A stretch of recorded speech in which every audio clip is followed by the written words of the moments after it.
नमस्कार. कथा 8वी आणि शेवटची. पीडित. पांडूने बळीरामला सांगून निरोप घेतला. बाकीच्या गड्यांना ट्रॅक्टरवर यायला सांगितलं आणि स्वतः बस स्टँडच्या रस्त्याला लागला. त्याचं डोकं सुन्न झालं होतं. तो आतल्या आत संतापत होता. चेहरा उदासलेला, लाल, तांबूस झाला होता. एखाद्या विस्तवाच्या निखाऱ्यासारखा त्याचा आविर्भाव बनलेला दिसत होता. तो पेट घेतो की काय असं प्रत्येकाला पाहिल्यानंतर वाटलंच असतं, पण तो त्याच्याच तंद्रीत चालला होता. त्यात त्याचा काहीच दोष नव्हता. त्यांनी तिला पैदा केलं, जीवापार जपलं, तिचं संगोपन केलं आणि मोठ्या प्रेमाने आणि हळूवार भावनेने वाढवलं पण ती काळी निघाली होती, वाणात नव्हती की गुणातही राहिली नव्हती. त्यामुळे तिचा कोणी स्वीकारही करत नव्हतं. खात्रीच्या ठिकाणी तो गेला तर तिथेही त्याची निराशाच झाली. हात हलवी त्याला परत यावं लागलं होतं. तो कधी तिच्यावर तर कधी स्वतःवरच चिडत होता, कारण परिस्थितीच तशी निर्माण झाली होती. त्यामुळे त्याला काही इलाजही सापडत नव्हता. ऐन दिवाळीच्या तोंडावर सरकारने ज्वारी खरेदीचा निर्णय जाहीर करून एक योजना अंमलात आणली होती. जिल्ह्यात ठिकठिकाणी ज्वारी खरेदी केंद्र सुरू करून 1700 रुपये प्रति क्विंटल हमीभाव जाहीर केला होता. त्याविषयी शेतकऱ्यांच्या मनात आशा निर्माण झाल्या होत्या. त्यांची दिवाळी आनंदात जाण्याची स्वप्न त्यांना पडायला लागली होती. सकाळीच पांडू, बळीराम, रामराव आणि तुकाराम पाटील एकत्र आले. त्यांच्यात विचार विनिमय झाला. तुकाराम पाटील म्हणाले, नायगावले ज्वारी खरेदीचं केंद्र सुरू झालं आहे. तेव्हा आपण सर्व मिळून ज्वारी घेऊन जाऊ. पण नेणार कशी? रामरावने विचारलं. तलाठी आप्पाचं ट्रॅक्टर करू, सर्वांचे पोते टाकून नेऊ, तुकाराम पाटलांनी मार्ग सुचवला. पांडूनी मध्येच अडचण सांगितली. पण त्याचं भाडं द्यायला लागेल ना. त्यात काही एवढं, ज्वारी इकली की देऊ तडल्या तडी, तुकाराम पाटील म्हणाले. का र पांडू, तू तर ज्वारी मागे तिक्याला काढली होती ना? रामरावने विचारलं. कुठे काय हो, आम्ही त्या व्यापाऱ्याला ज्वारी घ्या म्हणलं तर तो म्हणे काळीच आहे आणि त्यात बोंडच आहे म्हणून घेतली नाही. पांडूच्या आधी बाळूनीच सांगितलं. म्हणून तर अडचणीत आलो ना. तरी मी 1200 रुपये भावात द्यायला तयार झालतो, पांडू म्हणाला. अरे मग आता सरकारनं त्यापेक्षा जास्त भाव जाहीर केलेत ना. म्हणूनच म्हणतो आपण सर्व मिळून घेऊन जाऊ ज्वारी, तुकाराम पाटलांनी समजून सांगितलं. तरी पांडूच्या मनात धाकधूक होतीच. त्याची ज्वारी घेतली जाईल की नाही याची चिंता त्याला होती. हिरवा शालू नेसलेली नवयुवतीसारखी पिवळी धम्मक ज्वारी पांडूच्या 2 एकर शेतात उभी होती. जशी ती नववधूसारखी विवाहाच्या मंचावर जायला आतुर झाली होती. पण तिला तयार करण्याआधीच पावसाच्या जबरदस्तीने ती कलंकित झाली होती. दसरा झाल्याबरोबर पांडूने वावरात असलेल्या ज्वारीवर नजर फिरवली. त्याने 15-20 पोते सहज होतील असा अंदाज बांधून लानीची जुळवाजुळव केली. 2 दिवसात ज्वारी सोंगून झाली होती. आकाशातील टवाळखोर तरुणांसारख्या ढगांनी ज्वारीभोवती चक्रा मारल्या होत्या. ती निर्धास्त तरुणीसारखी जमिनीवर झोपली होती. कोणाच्याही ध्यानी मनी नसताना रात्री तिच्यावर ढगांनी झडप घालून तिला नासवून टाकलं होतं. त्यामुळे एखाद्या कलंकित तरुणीसारखी ती ज्वारी ठोकरली जात होती. त्याच भीतीने पांडू अस्वस्थ झाला होता. तरीही पाटलाबरोबर जाण्याची त्यांनी तयारी केली होती. गावात फक्त 2च ट्रॅक्टर होते. एक शशी पाटलाचे आणि दुसरे तलाठी अप्पांचे. तलाठी अप्पांना दोन्ही व्यवसाय तेजीत आणलेले होते. दाखल्यांच्या बदल्यात लोकांकडून मिळणाऱ्या देणग्यांची मेहरबानीही त्याच्यावर होतीच. शिवाय एक भाऊ पोलीस तर दुसरा तहसील कार्यालयात कारकून होता. त्यांचाही त्याला आशीर्वादच होता. त्यामुळे अप्पाच्या घरी ट्रॅक्टर रोज पाणी भरत होतं.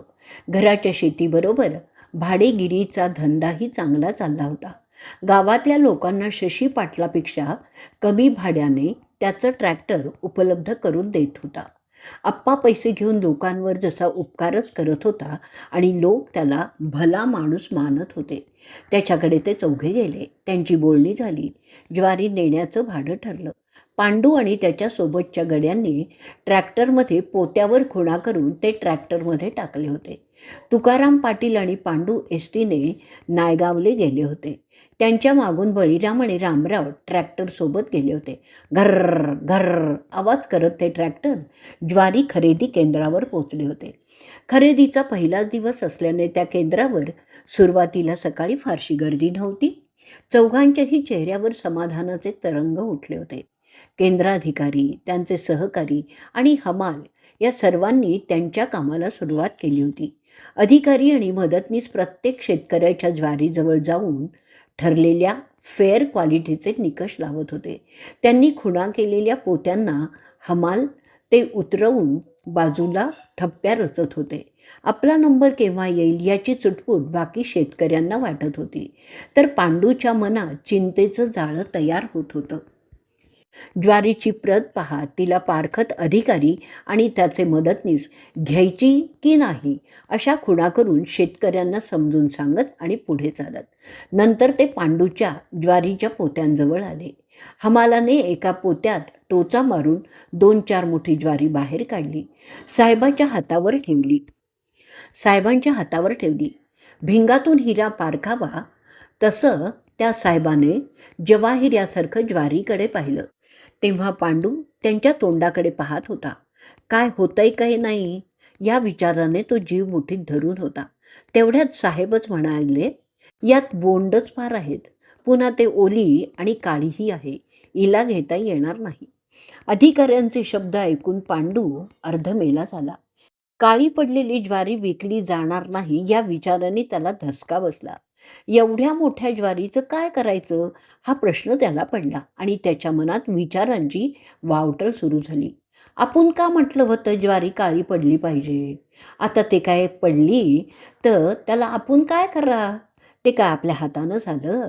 सरकार बिसालं की ती चिवतं, काय असो की पांढरी असो, त्याले का खाणं पडतं? ते खाता बनशी गहू, तूप, दही अंदर रवा. मग त्याले काय झालं ज्वारी खरेदी आले? काय पांडू, तूही गत तशी मही गत. तुका भुजी आणि रामकाकाची ज्वारी पसंत केली साहेबानं. आपण काय करतो मग? बळीरामला विचारलं. तसा पांडू त्याच्या तंद्रीतून जागा झाला. काय सांगावं? त्याला थोडा वेळ काही सुचलंच नव्हतं. मग म्हणाला, आपल्याले त्या याची ज्वारी मोजेस्तोर लई उशीर होईन. त्यापेक्षा जाऊ आपण घरी, ती येतीन आपस मागून.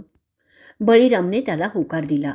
नंतर त्या दोघांनी तुका पाटलाला त्याचा विचार सांगितला. हमालांना पुन्हा हमाली देऊन उतरवलेले पोते ट्रॅक्टरमध्ये टाकायला सांगितले. कमावलं तर काही नव्हतंच, उलट हमालीत पैसे गेले होते. घर मोडून तिरत झालेलं होतं. पोतं टाकून झाल्यावर त्या दोघांनी बस स्टँडचा रस्ता धरला. पांडूला घराची ओढ नव्हती की त्याला रस्ताही दिसत नव्हता. त्याच्या डोक्यात फक्त ती ज्वारी होती. तशातच दोघंही बसस्टँडवर पोचले. तरी पांडूच्या मनात असंख्य विचारांचे किडे वळवळत होते. काय करावं त्याला काही कळत नव्हतं. तो हतबल झालेला होता. बळीरामाने हॉटेलात चहा प्यायला म्हटलं तरी त्याकडे त्याचं लक्षच नव्हतं. मनात काहीतरी पेटत होतं, पण त्याचा धूर काही निघत नव्हता. घरी नेऊन सोडणारी बसही आली नव्हती. बस स्टँडवर सगळी च्याव च्याव म्याव म्याव सुरू होती. काही ऐकू येत नव्हतं. तो मनाने बधीर झाला होता. आपल्या जीवनात चांगलं असं काही नाहीच का? कसा उलटलाच हाय हा जन्म. कष्ट आपण करतो आणि आपल्या कमाईच्या चाब्या चोरांच्याच हातात आहेत, असा विचार करून तो थकला होता. बस स्टँडवरची गर्दी त्याला गटारीतल्या किड्यांसारखी वळवळताना दिसत होती. त्याला सारंच पेटवून द्यावंसं वाटायला लागलं होतं. बांधावरचं कुसळ पेटवतात तसंच, पण तो काहीच करू शकत नव्हता. चल आपण तिकडं परत जाऊ मार्केटात, तो बळीरामला एवढंच बोलला आणि आल्या रस्त्याने परत चालत गेला. बळीराम त्याच्या मागे लोंढण्यासारखा ओढत जात होता. झप झप टांगा टाकीत पांडू त्या केंद्रावर पोचला. तिथे बरेच शेतकरी आलेले होते. दुपार टळून गेली होती. बाजार समितीच्या आवारात दुपारपर्यंत अनेक बैलगाड्या आणि ट्रॅक्टर आलेले होते. शेतकरी, केंद्राधिकारी, कर्मचारी यांची गर्दी, गडबड आणि गोंधळ सुरू झाला होता. जशी काही तिथे जत्राच भरली होती. केंद्राधिकाऱ्यांनी काळी ज्वारी खरेदी न करण्याचं ठरवल्याने शेतकरी संतापले होते. पण नियोजन आणि सामानाअभावी चांगली ज्वारीही खरेदी करता येणार नव्हती. म्हणून ते संबंधित शेतकऱ्यांना समजावून सांगत होते. पण शेतकरी ऐकून घेण्याच्या मूडमध्येच नव्हते. मग सरकारने ठरवलं तसं ज्वारी खरेदी केलीच पाहिजे या हट्टाला ते पेटले होते. पाहता पाहता काळ्या गोऱ्या ज्वारीच्या शेतकऱ्यांची मनं एकाच विचाराने पेटून उठले आणि त्यांनी घोषणा द्यायला सुरुवात केली. ज्वारी खरेदी केलीच पाहिजे, काळी असो की गोरी, पण ज्वारी. आम्ही काही बी ऐकून घेणार नाही ज्वारी. काळी ज्वारी का नको म्हणता? मग त्या शेतकऱ्यांनी का करायचं? त्यांच्या ज्वारीचं काय करायचं ते सांगा. काही बी असो, ज्वारी खरेदी करा, नाही तर मरा. शेतकरी संतापले होते. आवाज वाढत गेला.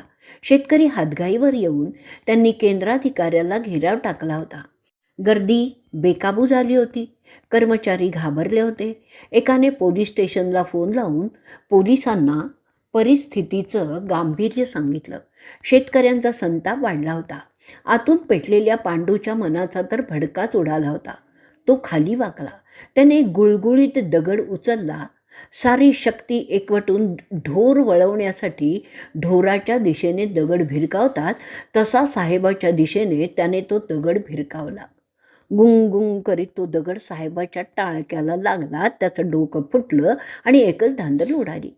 उधळलेल्या बैलासारखे सगळे शेतकरी इकडे तिकडे पळत सुटले होते. थोड्याच वेळात पोलीस आले. जो तो त्यांच्या तावडीत सापडलेला. त्याला त्यांनी झोडपलं. काहींना पकडलं. त्यात पांडूही होता. पोलिसांनी त्याच्यासह इतरांना गाडीत टाकून पोलीस स्टेशनला नेलं आणि एका रूममध्ये बंद करून ठेवलं. तेव्हा काळ्या ज्वारीच्या प्रश्नाबरोबर पांडूसमोर नवीनच प्रश्न निर्माण झाला होता. त्याच्या गावातील लोकांच्या तोंडाला काम लागलं होतं.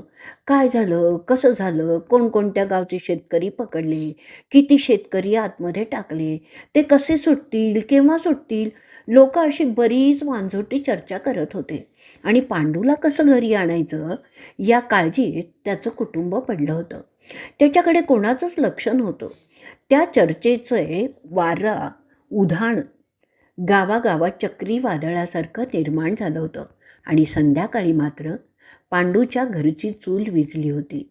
त्याचं कुटुंब रात्र उलटून पहाट होण्याची वाट पाहत होते.